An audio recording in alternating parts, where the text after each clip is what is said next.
लोग देवी देवताओं को खुश करने के लिए बकरे की बलि चढ़ाया करते थे। उसी समय कुछ लोग बकरों का कान भी काट कर उन्हें छोड़ दिया करते थे। जिस बकरे के कान को काट कर छोड़ा जाता था वो देवी शक्ति से संपन्न मां काली का बकरा होता था, जिसे कोई भी डर की वजह से छूता नहीं था। और बकरा चाहे जहां कहीं भी हो, लोग उसे मारते नहीं थे, लेकिन कुछ बकरों की लोग बलि चढ़ा देते थे और उसके मांस को प्रसाद के रूप में खाते थे। बहुत से लोगों ने मिलकर एक बकरे की बलि चढ़ाई। अभी बकरे की आयु पूरी नहीं हुई थी। आयु से पहले मरने के चलते बकरा भूत बन गया और एक बड़े से बकरे में उसकी आत्मा प्रवेश कर गई। अब वो एक भूतिया बकरा बन गया।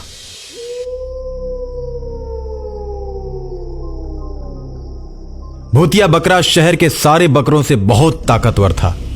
वह बस नाम का बकरा था, लेकिन शक्ति के मामले में शेर की तरह था।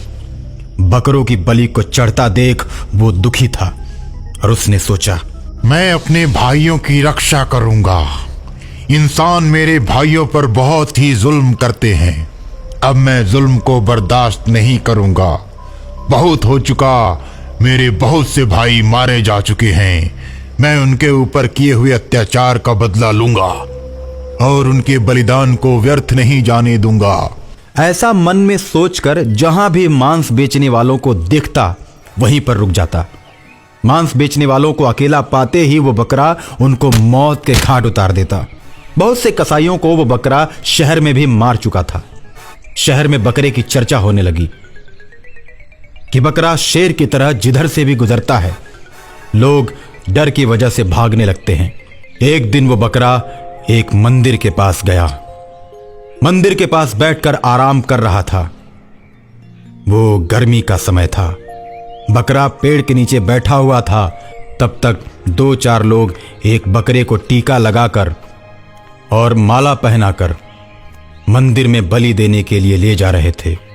जब खूनी बकरे ने यह सब देखा तो क्रोध की वजह से उसकी आंखें लाल हो गईं और बलि देने वाले इंसानों को मारकर मौत के घाट उतार दिया। मेरे भाई, तुम भाग जाओ या फिर मेरे पीछे पीछे चलो। जब तक तुम मेरे साथ रहोगे तब तक कोई भी इंसान तुम्हें छू नहीं सकता। और इतना सुनकर बलि का बकरा खूनी बकरे के साथ हो जाता है। इस तरह बहुत से बलि के बकरों को वो खूनी बकरा बचाता है और बहुत से बलि देने वाले इंसानों को मार देता है। इस तरह उस खूनी बकरे के पीछे बहुत से बकरे चल पड़ते हैं। खूनी बकरे की चर्चा अब पूरे शहर में होने लगती है। लोग तरह तरह की बातें करने लगते हैं। कोई कहता है कि जो भी अब बकरों को मारेगा, खूनी बकरा आकर उन्हें मारेगा। और इसी डर की वजह से लोग बकरों को मारना बंद कर देते हैं। और एक दिन खूनी बकरा उन सभी बकरों को लेकर पहाड़ों की तरफ जाता है।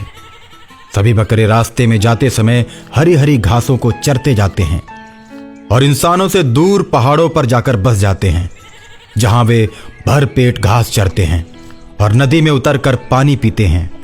प्रकृति की गोद में सारे बकरे अपने आप को स्वतंत्र महसूस करने लगते हैं और इंसानों का डर उन्हें कभी नहीं सताता।